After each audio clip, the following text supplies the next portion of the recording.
pala guys, may binibenta pa lang dito. Kasama sa delicacy nila pa dito eh. Dami sa Pilipinas. Oo, dami. Dami na tayo nila. Dito ba? Para sa palayan yata yan. Let's go guys. Ano yun? Kuya Ray? Tatalon yan pero.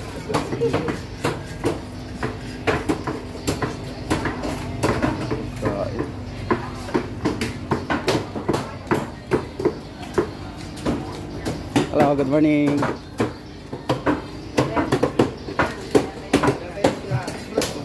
Ito na yung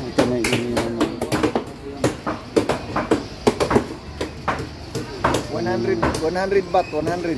100. So 100. Oo, 100. 100. Per kilo. Per 1 kilo. Well, thank you. So, ang 1 baht dito is equivalent to 1.6. Dapat yung thank you mo may sinabi siya na. Sa Warnika. Ha? Sa Warnika.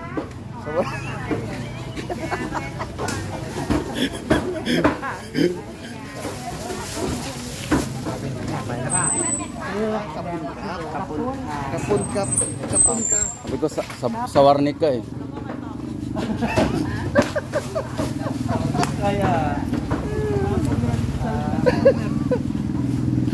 So ito yung mga latest nila, 30.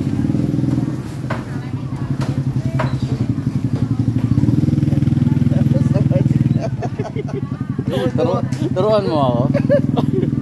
So ito yung mga ano nila, yung 30 din. May ganito pala Ano ba to? Parang makahiya yata ito sa ato eh. ang hinahabol dyan ay yung ugat. Uy, kakaiba yung okra nila. Sa ating bilog, diba? Bilog sa kanila. Hindi, sa Eskwalado. Sa ibang lugar din ganyan. Eskwalado nga ang maganda, no? Ang madalas ko makita, yung bilog lang. Sa atin, Okay nga. nakikita natin lagi, bilog lang. Sarnika.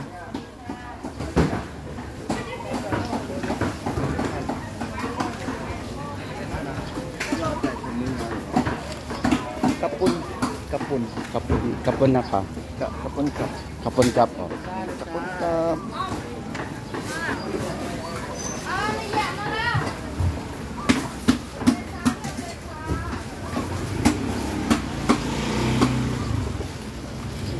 Kapun na daw si Kapon kap. Oh, thank you. Pero sa Warnika, ano ba yan? Ayaw ko. Sa Warnika. Madali lang matandaan. Ito, di kapun na daw si kap. So 45, mura lang sa kanila. Wala pang 100. Kasi times 1 lang yan. 0.5 eh. 1.5, 1.6. 1.6. So mas mura pa. Hindi sila talaga sila umangat basta-basta, no? Kasi doon mo malalaman ang inflation sa gas. Pag nagtaas ang gas, nagtaas. Binabiyahe lahat yan eh. Oo, malaki ang impact nun. Oo. Kaya magtataka ka, bakit sa atin mahal na? Doon nga. Alam mo, sa tax kasi, Kuya Ray, inangat kasi ang tax dyan. Inangat yung tax. Kasi yung Pilipinas, hanggat maaari. Hindi lang yun. Oh. Control ng ng gas natin, yung Big 7 kung tawagin nila. Yun ang nag-dictate ng price. Kaya nga. Tolino, no? Walang talo yan.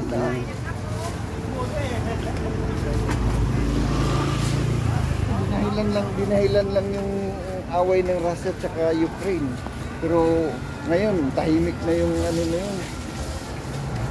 Sa totoo lang, hindi na nila binaba ang presyo. Sa totoo lang, ang nangyari naman, hindi naman talaga nabawasan kasi si Russia, pinupush niya yung kanyang produce ng langis sa kay Middle East, especially kay Saudi Arabia. Si Saudi Arabia ang nag-dispose ngayon. Diba? Sinanction nga nila si Russia, pero hindi naman pinakamataas na reserve. Pinakamataas na reserve sa Venezuela. Ang may reserve niya pinakamalaki sa ngayon. Pero silang naghirap Kaya nga, dahil magulo ang political nila. Nag-away-away din. Parang Pilipinas din. Hindi. Nagsisimula kasi sa corrupt. Corruption lahat. Corruption.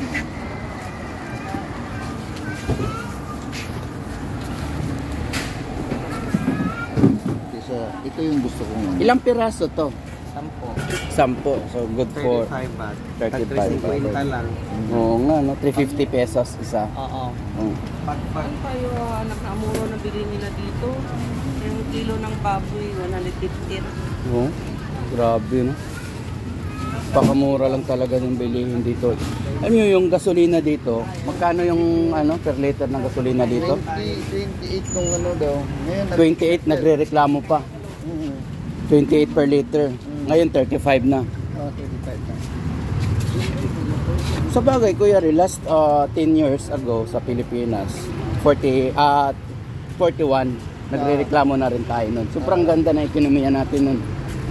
2016, naalala mo yun? Overtime. Oo. Namimili pa tayo ng 36 latte. 36. Yung 41 is Petron or Shell na yun eh. No? The best na yun. So, kung ikaw ay tumatakbo everyday 30 liters per day, so ang naidagdag sa'yo, no? Ang pinaka-solution nga is hybrid. Ito yung chorizo Bilbao. Dami ko nang pagkali sa kutsero. Meron gustong balot-balot dito. Hindi pa. Natay bili. Mangga o. Okay. Maliit.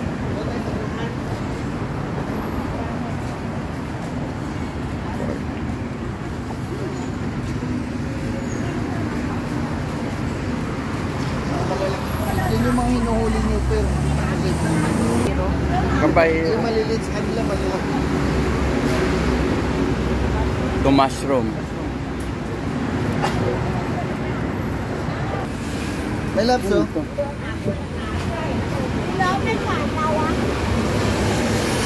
Mga tagaw may tayo nito. Ito naman ibang klase mushroom doon. Nilalakang Napakamura lang talaga. Dami. Hello.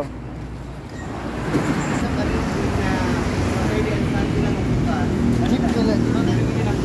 Ayun pala yung jeep nila, oh. Yun oh, yung pula din. Ang word din ng jeep dito, no? Ayan.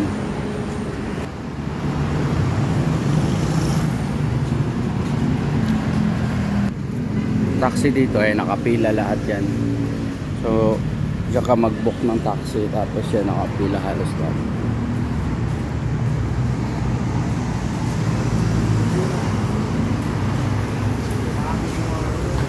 Bakit nga pa rin na sa atin. Yung bus. Sa EDSA. Pero tapos na tayo sa ganitong Ano yan? Parang 1980s pa to eh. Tapos na tayo kay sa atin centralized no, sa EDSA. So ito yung jeep nila. Yan yung jeep nila. So Toyota siya. Pick up siya, kinonvert. Pick up, oh. Tapos kinonvert siya ng jeep. Tara. Okay siya, oh. Para sa kanila yung greetings nila dito. Para sa ato,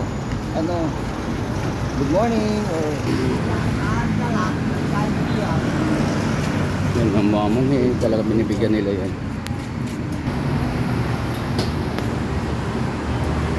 Yung mga nila.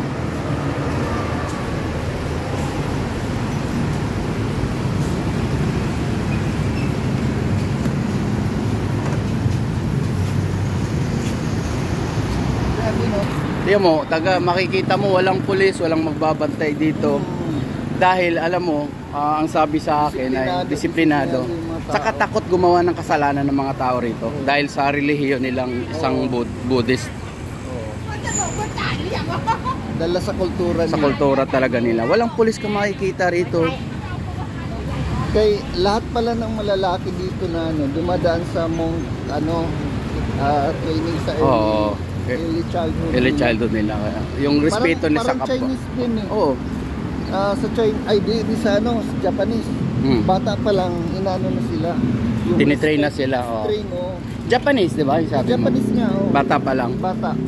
Doon pinupunla na yung ano, yung kultura ba, yung kaugalian. So ganun din dito. Kaya nadadala nila paglaki. Ano yan, Kuya Ray? Yung Wow. ano, yung sticky rice. Sticker rice? Sawa ni Kap. Hindi nga sawa. So ano daw to, mga halaman nila, Kuya Ray? Bawal yan, may lahat. Bawal. Bawal ano yan? Mga species yan, Ming, eh. Dadaan ka sa ano, Bureau of Plants, BPI. Oh. Bureau of Plants and Industry. Kailangan i-register mo siya.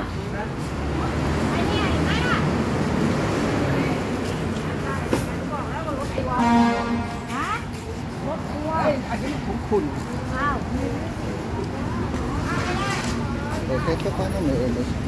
So security guard naman sila eh, security. Ano kaya to? Pero wala talagang pulis na makikita ka rito. Nakakabilib talaga rin ano. Security guard meron, ah. Yellow boys. Yellow boys. Yellow boys sila, oh. Yellow. Yellow boys, Makati ba yun? Ewan ko. Blue boys, Pasig yun eh.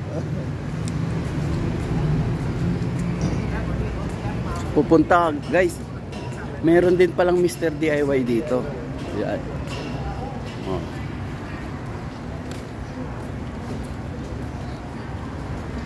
Oh, kapon si Kap, ah. Kapons Kap. Hindi nga.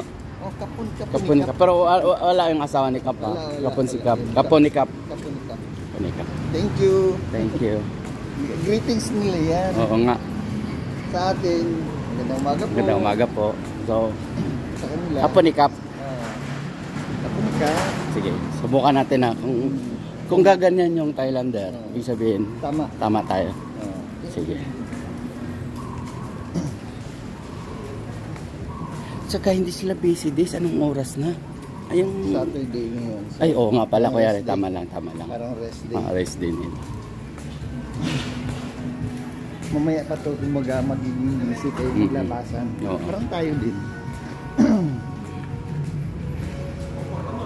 So ito yung mga ano nila, yung mga manicure, pedicure. Parang sa palengke. Oo. natin.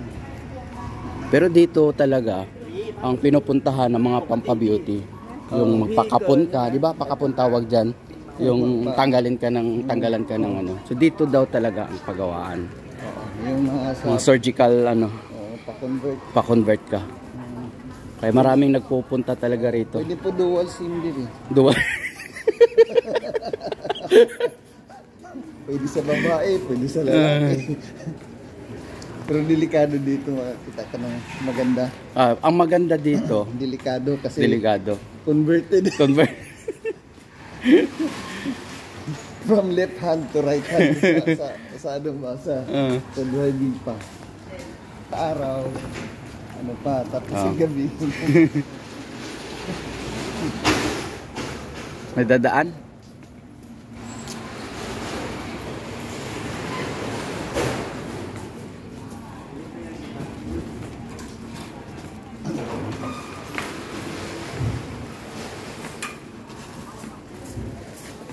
Ano to? Mga ano,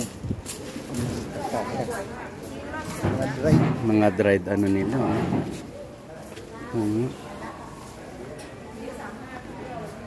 Macau, may tikim sa Macau.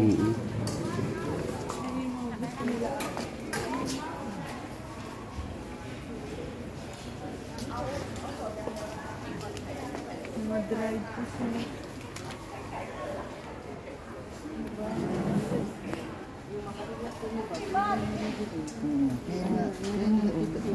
Yung shemplan. Nakahiya. Oo. Ano yung sinasabawan? Asan nung? Ay, ito pala yung nakita. Ito yung ano? Sabi ko sa iyo eh, makaya. Makahiya. Yun. Isa din pala sa delicacy nila to. Pag ano nila, sinasama nila sa pagkain. Gulay-gulay. Weird, no?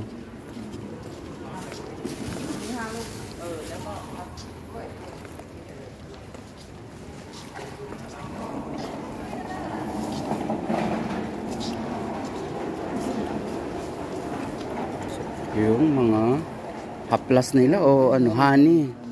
So tanong natin kay Manong Randy kung pure honey to. 240. Pareho lang kung sa Pilipinas kay mahirap kung ano produce ano.